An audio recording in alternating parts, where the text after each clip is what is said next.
زیادہ خون بہ جانے کی وجہ سے اس کی رنگت زرد ہو گئی تھی، پیلی ہو گئی تھی، یعنی کمزوری بہت زیادہ ہو گئی تھی، بہت خون بہ گیا تھا جس کی وجہ سے اس کا رنگ جو ہے وہ پیلا ہو گیا تھا۔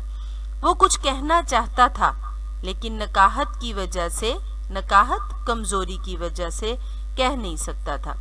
آخر اس نے بڑی مشکل سے ہاتھ اٹھایا۔ سب لوگ خاموش ہو گئے۔ اس کی بیوی اور بیٹی نے بھی ضبط سے کام لیا یعنی برداشت سے کام لیا۔ جو وہ پہلے رو رہی تھیں انہوں نے رونا اپنا بند کیا اور کوشش کی کہ مراد خان کی بات سنیں۔ سب کی توجہ مراد خان کی طرف تھی، سب کا دھیان مراد خان کی طرف تھا۔ کمزوری اس قدر اتنی زیادہ تھی کہ مراد خان کے لیے بولنا مشکل ہو رہا تھا۔ وہ بڑی آہستگی سے دھیمی آواز میں کہہ رہا تھا، دشمن تو اپنا کام کر گیا، میرا آخری وقت آن پہنچا ہے یعنی موت کا وقت بالکل قریب ہے۔ اس کی بیوی اور بیٹی دھاڑے مار کر رونے لگی۔ جیسے ہی مراد خان نے یہ بات کی اس کی بیوی اور بیٹی دھاڑے مار کر یعنی اونچی آواز میں رونے لگی۔ مراد خان نے انہیں اشارے سے خاموش کرا۔ اس نے کہا، میں دنیا سے ایک حسرت لیے جا رہا ہوں۔ حسرت افسوس یا ناتمام خواہش، ایسی خواہش جو پوری نہ ہو سکے۔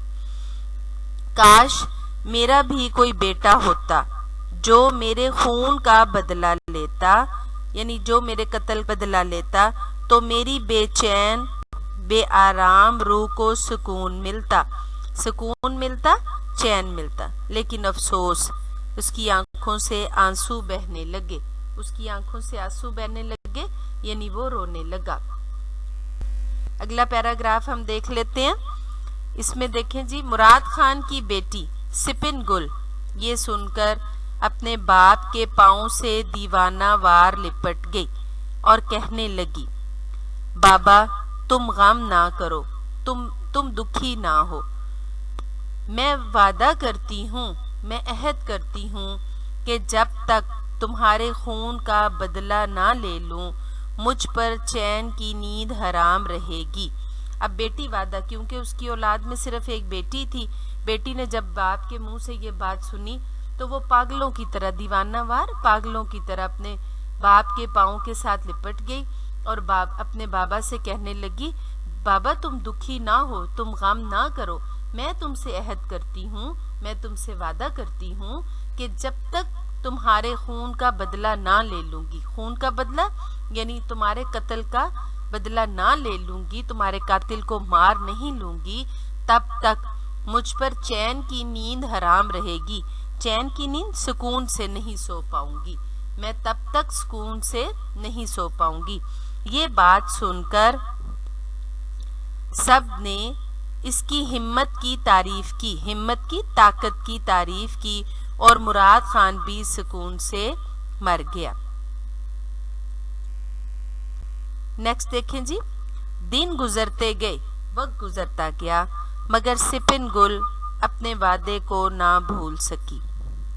اب وقت گزرتا گیا لیکن یہ نہیں تھا کہ وقت گزرنے کے ساتھ سپن گل نے اپنے باپ سے کیا گیا وعدہ بھلا دیا، بلکہ اس نے اپنے باپ سے کیا گیا وعدہ یاد رکھا۔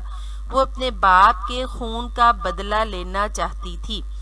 اس کے دل میں یہی خواہش تھی کہ میں اپنے باپ کے قاتل کو ڈھونڈوں اور بدلہ لوں، لیکن کوشش کے باوجود، وہ بہت کوشش کرتی رہی لیکن اس کے باوجود اپنے باپ کے قاتل کا پتہ نہ چلا سکی، قاتل کا، قتل کرنے والے کا، یعنی جس نے اس کے باپ کو قتل کیا تھا اس کا پتہ نہ چلا سکی۔ اسے صرف اتنا ہی معلوم تھا، وہ اتنا ہی جان سکی تھی کہ اس کے باپ پر کوئی شخص گولی چلا کر پہاڑوں میں غائب ہو گیا تھا، کہ کوئی شخص جو ہے وہ اس کے باپ پر گولی چلانے کے بعد پہاڑوں میں چلا گیا تھا، گم ہو گیا تھا، اس کے بعد اس کا نہیں پتہ چلا، اور لوگ اس کے باپ کو زخمی حالت میں وہاں سے اٹھا لائے۔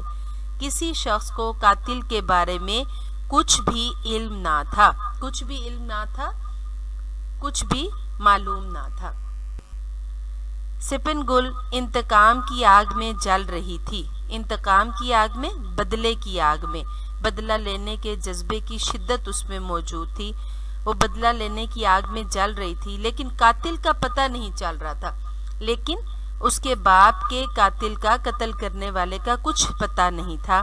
وقت گزرنے کے ساتھ ساتھ اس کے جذبات میں کمی کی بجائے شدت پیدا ہوتی گئی، تیزی آتی گئی. لوگ اسے سمجھاتے تھے کہ تم نوجوان ہو، خوبصورت ہو، کیوں اپنی زندگی تباہ کر رہی ہو، برباد کر رہی ہو. لوگ کہتے تھے کہ تم یہ بات اپنے ذہن سے نکال دو، تم خود جوان ہو، خوبصورت ہو، کیوں اس کام کے پیچھے لگی ہوئی ہو، اس بات کو اپنے دل سے نکال دو.